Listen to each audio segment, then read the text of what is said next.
ನಾನು 8ನೇ ತರಗತಿಯಲ್ಲಿ ಓದುತ್ತಿದ್ದೇನೆ. ಸರ್ಕಾರಿ ಹಿರಿಯ ಪ್ರಾಥಮಿಕ ಶಾಲೆ ತೆಲ್ಲೂರ್. ನಾವಿವತ್ತು ಛಂದಸ್ಸು ಒಳಗ ಕಂದ ಪದ್ಯದ ಬಗ್ಗೆ ತಿಳ್ಕೊಳ್ಳೋಣ. ಕಂದ ಪದ್ಯ ಇದೊಂದು ಮಾತ್ರಗಣ ಛಂದಸ್ಸು ಆಗ್ಯದ.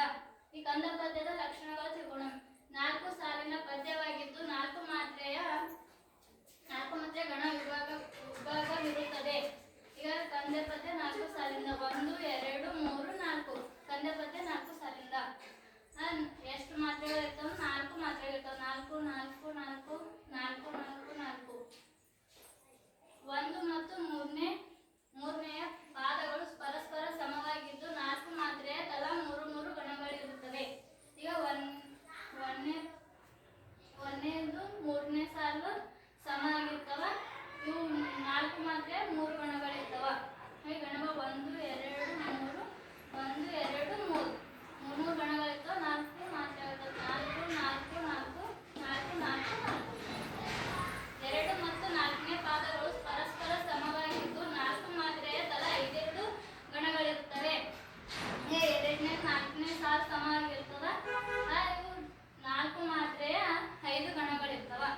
ಗಣಗಳು 1 2 3 4 5 1 2 3 4 5 5 ಗಣಗಳಿರ್ತಾವ. 4 ಮಾತ್ರೆ 4 4 4 4 4 4 4 4 4 4 ಇವು ಒಟ್ಟು 64 ಮಾತ್ರೆಗಳಿರ್ತಾವ.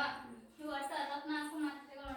4 4 4 8 4 3 12 4 4 16 4 5 20 4 6 24 4 28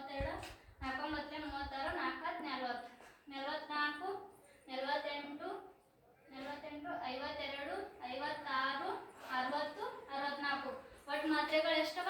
64 ಮಾತ್ರೆಗಳು. ಒಟ್ಟು 16 ಗಣಗಳಿರುತ್ತವೆ. ಒಟ್ಟು 16 ಗಣಗಳು. 1 2 3 4 5 6 7 8 9 10 11 12 13 14 15 16 ಒಟ್ಟು ಎಷ್ಟು ಗಣಗಳವ? 16 ಗಣಗಳು. 8 ಮತ್ತು 16ನೇ ಗಣದ ಕೊನೆಯಲ್ಲಿ ಗುರು ಇರುತ್ತದ. ಈಗ 8 ಮತ್ತು 16ನೇ ಗಣದ ಕೊನೆಯ ಗಣದಲ್ಲಿ ಗುರು ಇರ್ತದ. ನೋಡೋಣ. 1 2 3 4 5 6 7 8 ಈಗ 8ನೇ ಗಣದ ಕೊನೆಯಲ್ಲಿ ಗುರು ಅದಲ್ಲ. 9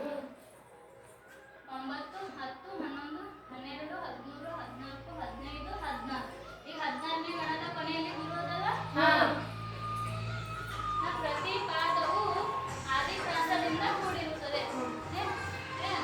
ಪ್ರಾಸ ಅಂದ್ರೆ ಮೊದಲ ಒಂದು ವ್ಯಂಜನ ಪದ್ಯದ ಸಾಲಿನಲ್ಲಿ ಪದೇ ಪದೇ ಬಂದರೆ ಅದನ್ನು ಪ್ರಾಸ ಅಂತ ಕರೀತಾರ. ಈಗ ಆದಿಪ್ರಾಸ ಅಂದ್ರೆ ಪದ್ಯದ ಮೊದಲ ಸಾಲಿನಲ್ಲಿ ವ್ಯಂಜನ ಪದೇ ಪದೇ ಬಂದ್ರೆ ಅದನ್ನು ಆದಿಪ್ರಾಸ ಅಂತ ಕರೀತಾರ. ಕಾವೇರಿ, ದಾವರಿ, ಈ ಭಾವಿಸಿ, ದಾವಳ ಇವು ಪದ ವ್ಯಂಜನ ಒಂದೇ ಬಂದದಲ್ಲ, ಇದು ಆದಿಪ್ರಾಸ. ಕಂದ ಪದ್ಯವು ಆದಿಪ್ರಾಸದಿಂದ ಕೂಡ್ಯದ.